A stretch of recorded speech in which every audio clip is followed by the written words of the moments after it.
Welcome back to Watch Your Assets, where we've got your money on our minds. I'm Steph Bracken, as always, and today's episode is going to be for the young investors of the world. This is for the 18 to 35-ish year olds. If you're, 50 plus, I don't want you to think this episode is not for you, but I definitely want to focus more on the younger demographic for this episode. But I hope the 50 plus demographic can still find something useful in this episode. But if not, I completely get it. So whenever you're first starting out in the investment world, you're, getting an apartment, you're starting your first job, there's a lot of information out there, and it's really difficult to figure out where to start on your financial journey. There's lots of different things to consider. And again, there's lots of information out there, especially in the world of AI, in the information age that we live in. There are lots of different podcast episodes about personal finance and investing out there that it's overwhelming, the amount of information sometimes that we have access to. And it's also the question of, because there's so much information, what's real, what's tea? So I hope to break that down today and give you a good roadmap or just some things to consider whenever you're getting started on your investment and your financial journey. Because a lot of this stems from how you grew up. There's a lot of different values that your guardians, your parents instill in you, and hopefully those are positive values. But a lot of the times, I don't know, when I was 18, I didn't want to hear what my parents had to say, especially about finances. That was a boring topic to me. I did not want to hear about that. I was not concerned about the future. I was concerned about, what am I doing this weekend? What's next on the agenda? What's my next trip? What's my next big adventure? And I didn't really care about finances. And so I certainly didn't want to hear about any of that from my parents. So I don't know if any of you feel the same way, but that's how I felt. And so it's a difficult world to navigate. And so again, it's a question of, who do you listen to? What kind of things should you be thinking about? And so again, I hope today that I can shed a little bit of light on a couple of these different topics. I want to talk about a couple different things. I want to talk about budgeting. I want to talk about investing. I want to talk about maybe even career choices and, how life is maybe going to shake out for you in the future, and just kind of give you some pointers for different things to think about. So crypto, right? Let's talk about crypto for a second. So crypto is a huge hot topic right now, right? And it's a really cool thing that a lot of young investors are doing. They're going on Robinhood or some of these other Coinbase, some of these crypto specific platforms that are really simple to use. And you get to log into your account, see how your investments are doing, like any other investments. But crypto has really changed some of the landscape of investing for young people. And it's completely different than any other type of investment that we've seen in the past. So when you're investing in crypto, really awesome, way to start your financial journey, to get your toes wet in the world of investing. However, crypto not necessarily should make up your entire investment portfolio. Whenever you start your career, and I'll get into this a little bit more, but whenever you start your career, and if you have an employer that offers a 401k plan or some other kind of retirement plan, you're probably not going to be able to invest in crypto inside those accounts. Typically, you have a list of 20 or so funds that you can choose from in your 401k, but they're not necessarily going to be crypto-based investments. They're going to be more traditional stocks, bonds, mutual funds, ETFs, or target date funds, things like that, more traditional investment buckets that you're going to have the option to invest in. But that gets into the conversation of not putting all of your eggs in one basket as well. We want a portfolio, and this goes across the board. This isn't just necessarily for young people. This is across the board. You want to have a well-diversified portfolio.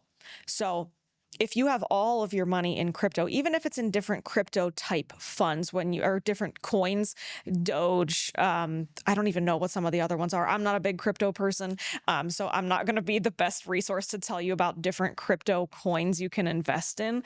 But if you have all of your money tied to just that one fund, that one coin, that can be detrimental to your portfolio because you're relying on the performance of just that particular fund or coin to perform well for you. But if you have no other investments in other sectors in the markets, you're not necessarily bulletproofing your money against market volatility. So there are certain types of sectors that are more bulletproof against certain moves in the markets. There are certain funds so let's say, for example, things you can buy at Target or Walmart.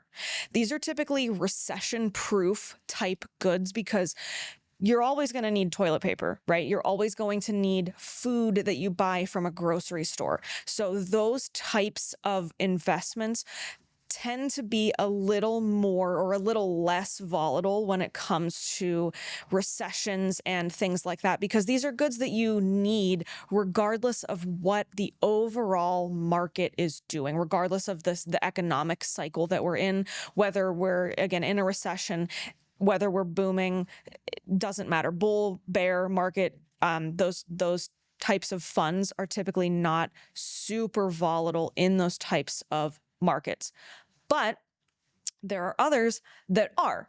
And that's not a bad thing because when the market's up, those funds tend to rip. They tend to do very, very well. It's just that in a market where there's sort of a recession, things are slowing down in the economy, these funds might not be as profitable for you, and you might notice more losses than if you had invested in other sectors, or if you have a certain piece of your portfolio that's invested in those sectors that can do well while the market is down, so that whenever the market comes back up, those other funds have time to recover and catch back up to those funds that aren't super susceptible to that market volatility. But having a wide array of investments in your portfolio helps to mitigate portfolio risk, helps to mitigate portfolio loss, market volatility, however you want to say that.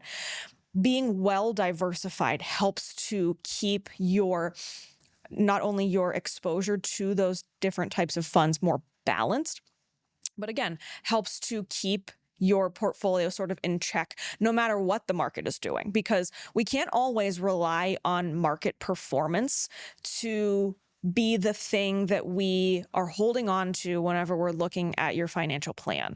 So if you think you can get 10, 12% on a crypto investment, your 401k, another type of investment, that's fantastic. But for planning purposes anyways, I don't always love to rely on a high growth rate, because in real life, the market doesn't just do a straight line growth. It kind of does this over time. And now it tends to go up over time, but throughout the ride of the market, you're going to see ups and downs. And so the smoother you can make that ride, the better. So portfolio diversification is really going to come into play. And I'm not saying that crypto is a bad investment by any means. I think it's a great tool. Again, I think it's a great place to get started because it's such a hot topic right now. But I'm just saying, perhaps not to totally tie your entire net worth, your entire investment portfolio up into crypto because of the movement of those types of funds. So being well diversified is going to be a huge thing for young people whenever you are starting out. Now, for young people, you guys have what the most important commodity on your side, and that is time. Time is going to be your best friend because you have a super long runway, a super long time horizon to when you're possibly going to need to use your investments.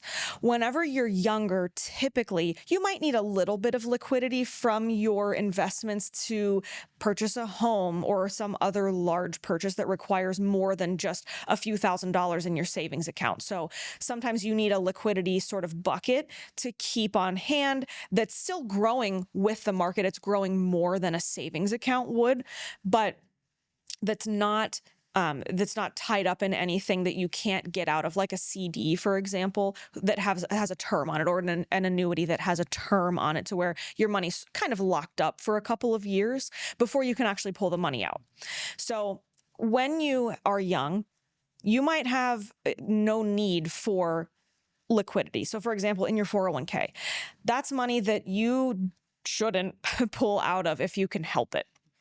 This is money that is earmarked specifically for retirement that you can't necessarily touch anyways. So there's penalties that are assessed on distributions from your 401k leading up to the age of 59 and a half. After 59 and a half, you're able to pull out distributions from your retirement accounts without penalty. But before that point, typically, there's a penalty that's associated, a 10% penalty that's associated with any distributions that you pull out of those accounts. So that money specifically is earmarked specifically for retirement, and it's not meant to be used today on groceries, on rent, on your normal living expenses, not even on a house, on a down payment, on a new car, anything like that, a wedding. Whatever your large expense is, that money in your 401k is not meant to be touched. And so because it's not meant to be touched, it can be really aggressively invested because you have, again, a long time horizon from when you're going to need that money. Now, how do those things relate? When you have a long time horizon, the volatility that I was mentioning in the market doesn't necessarily matter quite as much as opposed to someone who is 55 and getting ready to retire in the next couple of years, where they're probably going to need some of that money out of their 401ks soon. So they can't necessarily afford to take on as much risk because they're going to need that money from their accounts soon.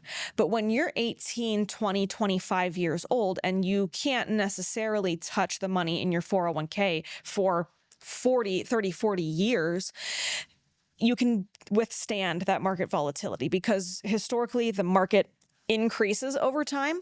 But again, it's just kind of volatile over time where you see ups and downs, where one year the market's up 10, it's down 20 the next year, it's up 5, it's down 8, it's all over the place. But there's an aggregate return where the S&P, the kind of the whole market has averaged about 10, 11% over the past 10 years. And because of that, you can be super aggressive with your investments, again, because you have the time that you need for the market and for your accounts to recover, regardless of the business cycle, again, the economic cycle that we are in. You will be able to reap the rewards of being invested for a long time because you have a long time before you need that money. So that's something to consider, is that you have an incredible gift on your hands, which is time. That's the most precious gift. And I think a lot of the times when we're young, we take time for granted. And again, we're not necessarily thinking long term, but I encourage you to think long-term about where you want to be in 10, 15 years. And that's not even necessarily financially. Where do you want to be in your career, right? So I went to school for science. I don't have a background in finance. I mean, I guess I can say now I've been in the industry for 7 years. So I guess I probably could say I have a background in finance now, but I didn't go to school for finance.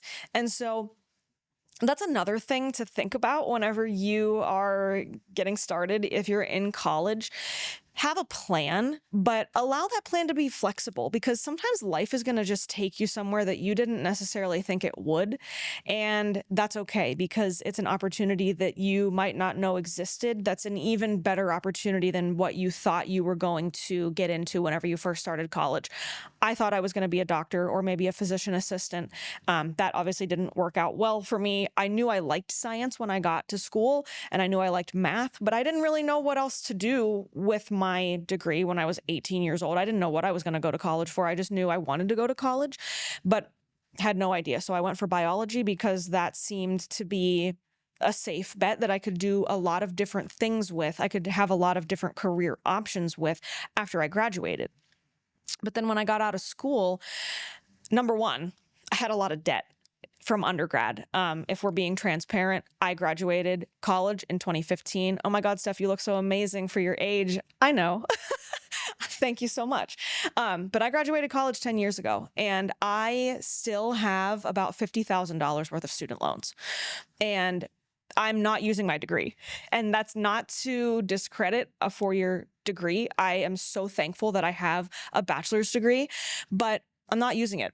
And so that's just because of the path that life took me on. And I didn't anticipate ending up in the finance world, but here I am. And it's been a wonderful journey ever since. But life took me in a different direction. And I'm thankful that I didn't spend more time in a field that I wasn't going to end up in. And sometimes you just have to be open to new opportunities, is all I'm saying.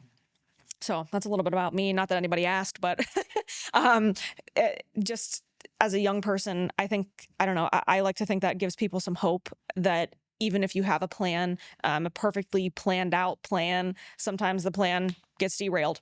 And it's all gonna work out. I'm very much of the mindset that life is gonna work out however it's supposed to. You will find your way, and it just might take, again, a different direction than you thought it would. You might end up in the completely opposite field of what you started in, and it might be a really wonderful journey. So just be open to that. And I didn't really say this at the beginning, but I meant to. So why should you care about finances at all, right? Like what's the point of this? It seems like it's such a vague concept, money, and the fact that we have to have money to survive, and why does this matter? And it matters because the world revolves around money, unfortunately. And if you don't have money, you're going to probably feel some pain. And it's not going to be necessarily comfortable. And it's not going to probably be comfortable when you start out. When I was 20, I didn't have any money. I was in credit card debt. I, again, didn't know what I was doing. I have all these student loans. Like, I didn't make any money coming right out of college at my first job. And I was like, I don't have any idea how I'm going to get out of this hole that I've already dug myself into. But I also didn't care because I couldn't see the future, if that makes sense. Like, I wasn't putting into a 401k for a while because I wanted that money in my paycheck right away. I had a couple paychecks that went into with 401k deductions coming out, and I didn't like that money was coming out of my paycheck that wasn't coming to me. So I stopped my 401k contributions. And that's because, number one, I needed the money, but number one, I didn't like the idea that money was going somewhere that I couldn't access right now. But I didn't have the mindset of being a long-term thinker at that point in time to say, okay, well, yes, you're losing this money now and you're giving up some of the comforts of life today in exchange for greater profits down the line in terms of what you could have for a nest egg for retirement. Once you get to that point in your life, the more you can put away, the better. And the earlier you can start, the better. Because again, you have that long time horizon, you have that long runway from the time that you put the investment in to the time that you need to take the money out. So becoming a long-term thinker is going to be huge as you navigate this world of finance. It's not just, why should I care about this today? I need beer money today. It's about, yeah, I need beer money today, but I also need retirement money later down the line. I want a portfolio that allows me to retire when I'm 50 versus having to work until I'm 70, 75, which I know seems like it's forever away, but life moves extremely fast and it's going to come before you know it. So again, just socking away where you can, even if it's $50 a month, just putting something away into an investment that's growing faster than a savings account is going to be beneficial for you down the line. And I'm not saying don't invest in a savings account, because you also should have a savings account of some degree. And this amount that's in your savings account the comfort level is different for different people. $1,000 is a good place to start, just to have something in place in case something happens to your car, in case you need to move and you need to put down a security deposit on a new apartment. just some larger bill that you might not be able to sustain with a normal paycheck. There's a big percentage of the population, even, adults that are beyond the 35 age range, that live paycheck to paycheck. And if you're able to break that cycle early, that's also going to be very, very beneficial. So putting a little bit away in savings is going to be great. The problem with savings sometimes is that, yes, you need that money liquid. You need it today, right? But the problem is savings accounts don't grow as much as accounts that are invested in the markets do. So sometimes if you just have a bunch of money sitting in a savings account, a checking account, under your mattress, in a safe somewhere, if you just have cash sitting around, it might lose to inflation, and you might lose purchasing power on those dollars. So over time, the dollar naturally weakens because of inflation. So a box of cereal costs like $7 at the grocery store now. And I remember cereal costing like $2, $3. And it is that the fact that the good itself costs more, but it's also that your dollar is buying less now. And so to be able to build up and keep up with inflation and the markets, you're going to bulletproof yourself against inflation as well. So that's another big thing is keeping your investments current and keeping money in the markets so that it can grow over time. So I want to go back to talking about investing again, because that was kind of one of the big things I wanted to mention in this episode. So there's different kinds of investment vehicles that you can invest in whenever you're getting started. So how do you know which one is right for you, right? So there's 3 different buckets of money that you can invest in, and the buckets are categorized by their tax status. So there is what's called after-tax money. This is money that has been taxed already based on your paycheck. It's already in your bank account, and then you say, I want to put $50 a month into an investment account that I can let sit. It can grow, but it's liquid and I can still get it out if I need to. That's going to be your after-tax money. So these are going to go, they're also called brokerage accounts. They're called non-qualified accounts, non-retirement accounts, again, taxable accounts. There's a lot of different names for this type of account. Crypto is going to fall into this non-retirement bucket as well. But if you invest at Fidelity, for example, they have brokerage or non-retirement accounts that you can invest in. If you're married, you can invest in a joint brokerage account with your spouse. This is going to be where you can put that money away. Again, it can be liquid to be earmarked for something big. If you need to pull it out, we still want it to be invested, but it's not tied to a certain age to when you can pull the money out of the accounts. This one does not have the restrictions of having that 10% penalty. You can access it before 59 and a half without much tax liability in terms of income taxes. So when you invest in non-retirement accounts, when you pull the money out of those accounts, you won't have income taxes that are on those dollars because you already paid income taxes on them whenever you got your paycheck. But you may be subject to capital gains. So if you put in $1,000 and the account over the past year and a half has grown to $2,000, it's a wonderful rate of return. You doubled your money. If you said, I want to pull out $1,000, you might be taxed on the gains on those dollars. Now, capital gains tax rates are more favorable than income tax rates. They're assessed at either 0%, 15%, or 20%, and that depends on your earned income for the year. But you may owe some capital gains on those dollars when you pull the money out. Now, it's not going to be probably a huge tax burden because if you're working with a portfolio manager, they can help you mitigate your capital gains where they can sell off some positions that maybe had a loss and offset your gains that happened in another position. So maybe your gain is a wash and you won't owe anything in capital gains. But that's one of the advantages of using a portfolio manager is that they can help you navigate and mitigate those capital gains. But overall, An after-tax account is one that you already paid taxes on those dollars. The dollars are in your bank account. You put them into the market. You can invest in whatever you want to. And when you pull the money out, you might have capital gains on those. But again, more favorable typically in terms of taxes than a retirement account, which I'm going to get into here, because the capital gains rates are a little bit different. Then you have your tax deferred bucket of money.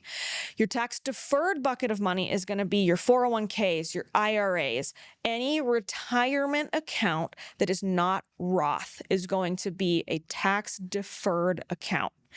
When you invest in these accounts, you put the money in before you pay income taxes on those dollars. So for example, if it's a 401k, you get your paycheck, you have your gross paycheck, and then you have all of these deductions that come out of your paycheck for health insurance, for taxes, for your 401k contributions, for any other benefits you might have that cost you money. When you have these deductions that come out, they come out before taxes. And then once that deduction for your 401k is taken, then taxes are taken out of the rest of that money. So when you invest in this tax deferred bucket, you get a little bit of immediate tax savings because not as much of your income is going to be subject to income taxes. Again, this tax deferred bucket is going to be just that. You're deferring the taxes on it until retirement age. So again, until at least 59 and a half, you're going to have a 10% penalty on any distributions that you take from a 401k. Now, sometimes there are exceptions. They let you take a hardship withdrawal that won't have the penalty on it. There are other qualifying circumstances where you can take some funds from the account, but in general, you want to set and forget this money. Again, you'll have a list of investment choices that you can pick from, that you will pick from whenever you first sign up with your company's plan. And then over time, if you have changes you want to make, you can usually reallocate those dollars whenever you want to. But whenever you pull the money out of a tax deferred account, because you never paid income taxes on that money, you will pay income taxes on those dollars when they come out. Now, most of the time in retirement, you might be in a lower tax bracket than you were when you were working. So this might not be that big of a deal either. So if you were in the 24% bracket, but now you're in retirement and don't have much income coming in other than maybe Social Security, and that pushed you down to the 12% tax bracket, if you need money out of your investment, your IRA or your 401k, that might not be that big of a tax hit. So keep that in mind too, that you're deferring taxes, you're getting immediate tax savings today, which if you're a high income earner can be a really great thing to have some tax savings that you get today, under the assumption that you might have a lower tax rate in the future whenever you're actually ready to pull the money out. And then the last bucket is going to be your tax-free bucket. This is your Roth bucket. Roth's another big hot button topic right now that everybody's throwing out. Roth, Roth, Roth, Roth, Roth. In my opinion, as a young person, Roth money is the best money you're ever going to have because it is tax-free after you put the money in. Now, I don't want to make that blanket recommendation, that blanket statement, but if you're a young person and you have a long time horizon, a Roth can be a really great savings vehicle for you because you don't have to pay taxes on that money ever again. So when you put money into the Roth bucket of either a 401k or if you contribute directly to a Roth IRA, that money goes in after taxes. So if you're contributing to a Roth IRA, you have your paycheck, you get your net deposit into your bank account, and then you take those dollars that have already been income taxed and you put them in a Roth IRA. That money grows tax-free because you already paid taxes on it. The IRS is very concerned about getting their tax revenue. And so when you have Roth money, they don't care because you paid them their share before you even put the money into the account. If you invest in the Roth bucket of your 401k, which most companies allow for, and I'm using 401k as a general term, it can be a 403b, a 457, TSP, lots of synonymous terms, a simple IRA, SEPs, things like that. But if you have the ability to put into the Roth bucket of your retirement plan that's sponsored by your employer, that money, instead of going into your Roth bucket before taxes like it was whenever we were talking about the tax deferred bucket, You're going to have your deductions come out for health insurance, and then all of your taxes will come out. And then very last will be your Roth contributions. So the money that you put into your Roth 401k has already been taxed as well. So you're not getting the immediate tax savings, but you're getting tax-free growth. You're getting tax-free distributions whenever you pull the money out, and you won't have what's called required minimum distributions on any Roth accounts. So with the tax deferred bucket, when you reach age 73 or 75, depending on when your birthday is, the legislation is changing. You will have to take out what's called required minimum distributions, or RMDs. So RMDs is another way that the government uses to get some of that tax revenue off of IRA distributions that are usually subject to income taxes. Roth accounts are not subject to RMDs. RMDs are you have to take out it's required that you take out a certain percentage, a certain amount of your tax deferred bucket of money every year, starting whenever you are, again, either 73 or 75. And you cannot get around it. You have to take those distributions out because it generates a tax liability to you. And that amount is based on the value that your account was at year end divided by this factor that the IRS has put into place. It ends up being around 3 to 4%, but that's not always the case every single year, but it depends on the account value mostly. So the more you have in that bucket, the more you potentially will have to pay in taxes with your RMDs, or the more you'll have to distribute to yourself for RMDs. And you have to take that money out whether or not you need it. Roths, on the other hand, do not have RMDs. So if you need $10,000 from your Roth in retirement, you just take $10,000. There's no taxes and there's no RMDs. So if you don't need that money when you're 75, you can just let it grow and you can let it be part of your inheritance that you are going to give to a beneficiary. And when your beneficiary inherits the Roth accounts, those will not be subject to any kind of taxes for them either. So that's completely tax-free to them. So that's another benefit of Roth versus pre-tax. But again, it just depends on your situation. It may not make sense to contribute to Roth.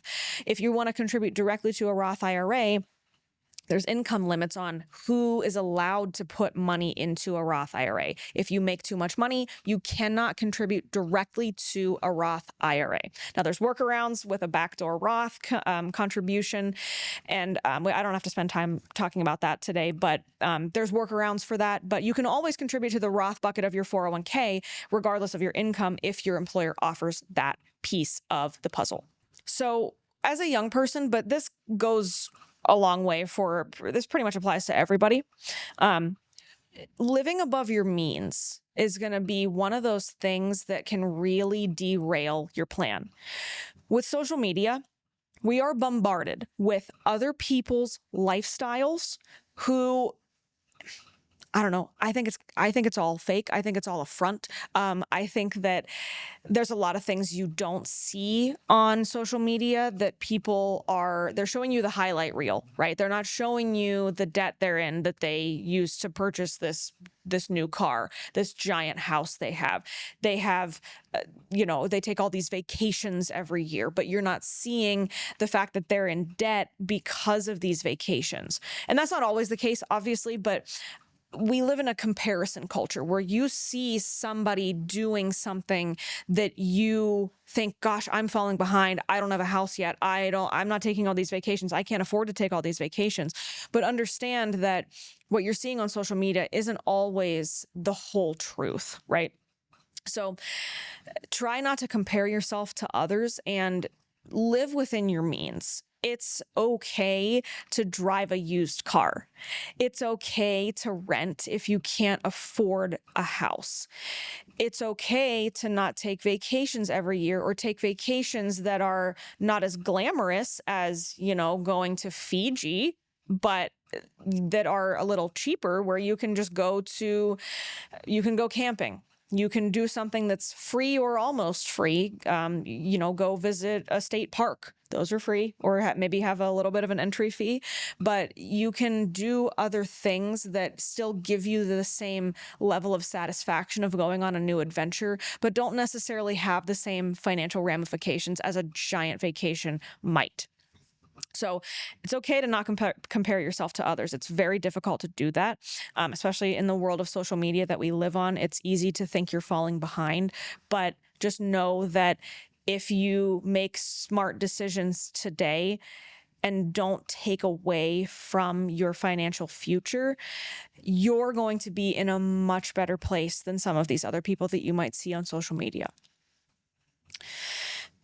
And on social media too, we're also bombarded with ads, right? We get ads. I get ads all the time for the most random things. Like, they do have me pinned for different clothing, different just random things that I want to buy. But sometimes I get really random ads and I just think, where did that even come from? But it's just this algorithm that's bombarding you with things, and it makes you think you have to buy these things and that you're missing out if you don't have these things.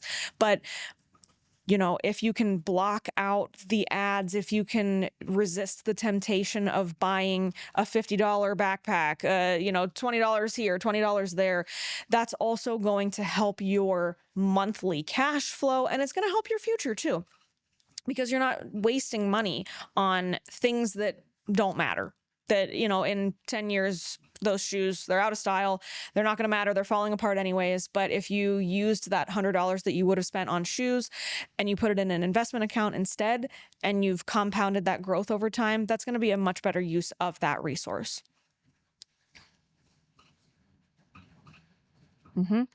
So keeping a budget, and I have a whole episode on keeping a budget, that can be a really great place to start, where you can allocate to eating out. You can allocate to shopping. You can have different things built into your budget that are for those sort of fun things, but also budget for saving and budget for investing, because those are going to be, again, the things that really are going to be fruitful for you over the long term.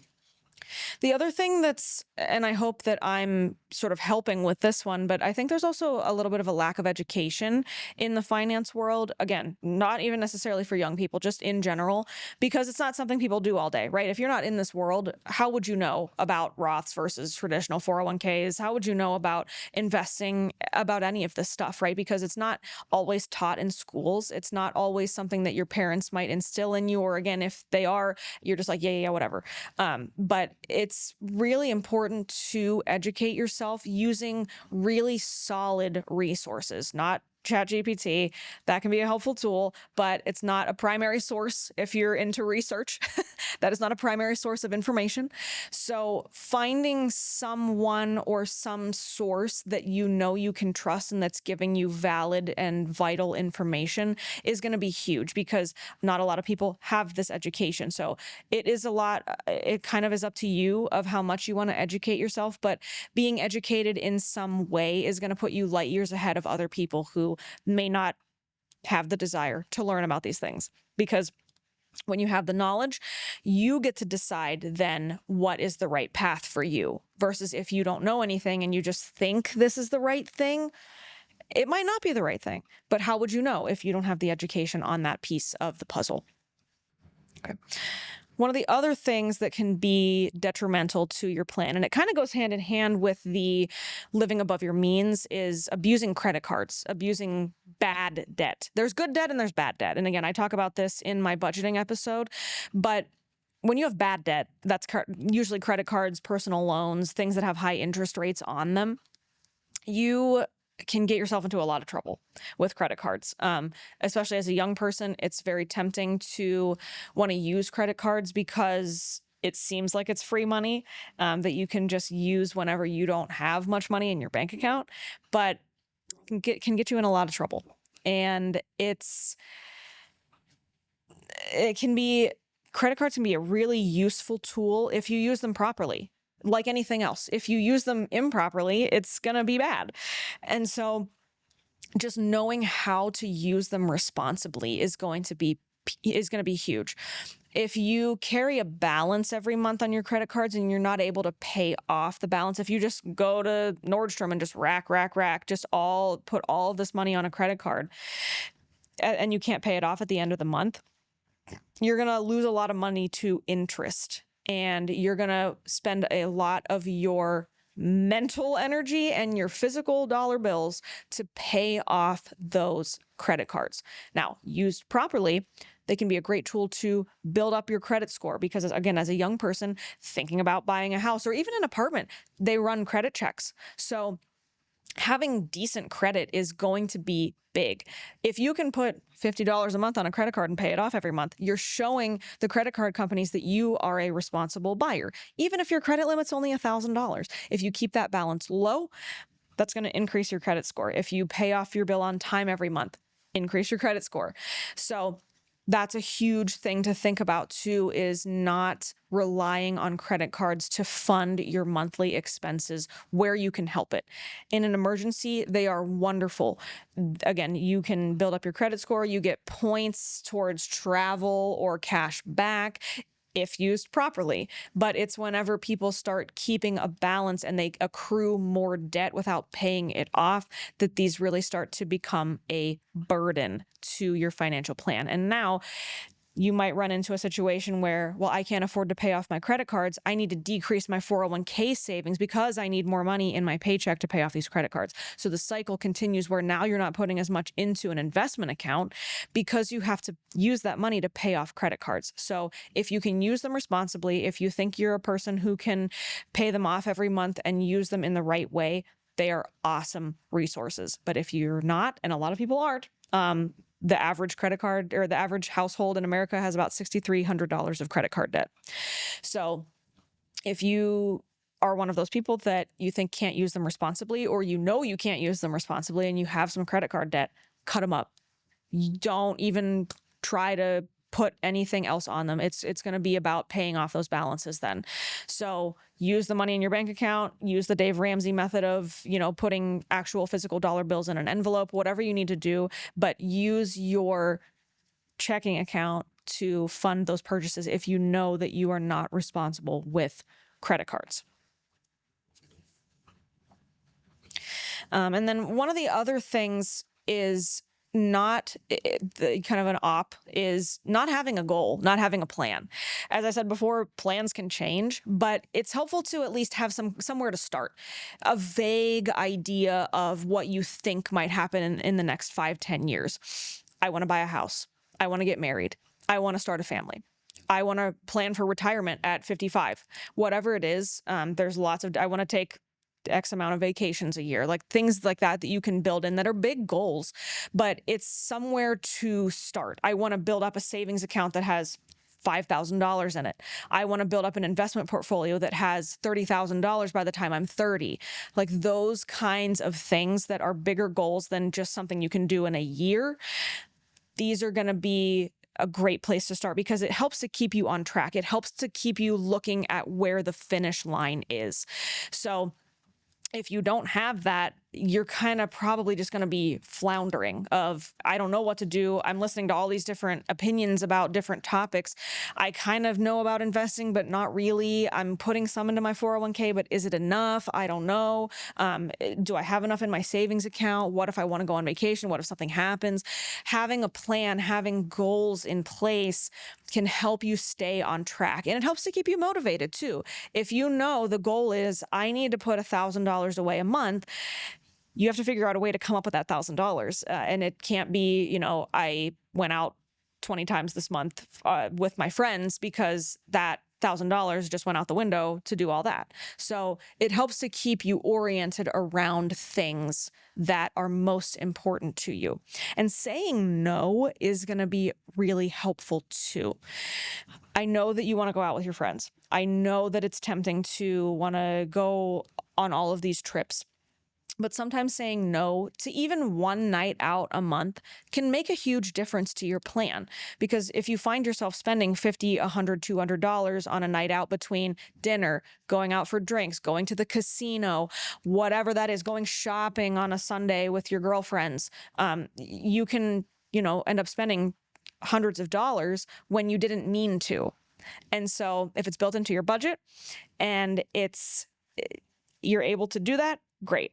But if you need to say no, don't be afraid to say no. I know we have a big fear of missing out, but there's power in the word no. But I'll leave you with this. If you don't know where to start, ask questions, get educated. Start somewhere. Start with a vague idea of a plan. Talk to a professional if you want to. You can obviously find lots of resources online, but talking to a professional can help you get in the right direction, or they can help you even just hash out goals of, okay, I think this is important to me, but what about this? Did you think about this? We can talk about different facets of your plan that you might not have thought about, and we can help you navigate that path. So if you want more information, if you like what you heard today, give us a follow, watch your assets on all social media platforms, or give us a call at 724-733-4334. Website is ytswealth.com, and we will see you on the next one.